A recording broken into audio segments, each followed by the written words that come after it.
Ja, hej, så er vi klar igen. Nu skal vi prøve at finde afstanden fra et punkt til et plan. Altså, der er givet et plan her, som man har givet ved hjælp af planens ligning, og et punkt heroppe, og så skal vi finde afstanden ned til planet. Altså den vinkelrettede afstand svarende til afstanden af den prikkede grønne linje her. Planet, det har normalvektoren a, b, c, som er de tal, der står foran henholdsvis x, y og z. Først skal vi lige kende et punkt P0 her i planen. Måske har du fået opgivet det. Hvis man ikke har fået opgivet det, så kan vi let finde det ved først at simpelthen gætte på en x- og en y-koordinat, og bagefter udregne en z-koordinat. Så har vi altså et punkt, som vi med sikkerhed ved ligger i planet. Så vi skal altså nu finde afstanden. Og hvordan gør vi så det? Ja, der står en ko foran formlerne, så den skal vi lige først have flyttet. Vi logger ned til det her græs, så kan den stå dernede og spise græs, mens vi kigger lidt på, hvad vi skal regne ud. Se, afstanden eller distancen her, den er givet ved længden af vektor P0P gange cosinus til vinklen.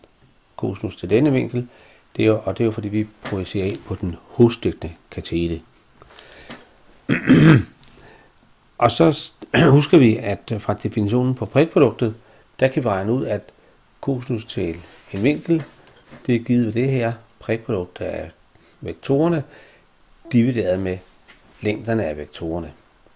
Dette udtryk her, det indsætter vi op i det udtryk heroppe, og så får vi det, der står hernede.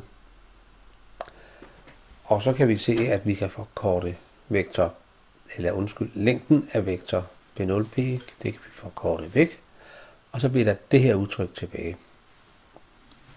Nå, normalvektoren prikke med vektor P0P, det kender vi faktisk fra tidligere, fordi da vi lærte om planens ligning, der var det lige præcis det, vi gjorde her. Ja, vi prikkede altså normalvektoren med en vektor, vi kalder for P0P, og så fik vi det udtryk, vi har hernede. I tilfælde med planens ligning, der var udtrykket bare lige ved 0, og det var den jo, fordi de to vektorer, vi prikker her, de er vinkelrette på hinanden. I det tilfælde, vi skal bruge her i forbindelse med afstand fra punkt til plan, der er det her udtryk ikke lige med 0, men det er lige med det, der står her. Vi går tilbage til planens ligning, til afstanden mellem punkt og plan her. Så det udtryk her, n prikke med P0P, kunne altså skrives på denne der måde. Og grunden til, at vi har numerisk, er selvfølgelig fordi, at en afstand ikke kan være negativ, og det her prikprodukt kan godt være negativt. Så den endelige formel, den kan vi ramme ind, så det kommer altså til at se sådan der ud. Så der har du formlen for afstanden fra et punkt til et plan. Det var det.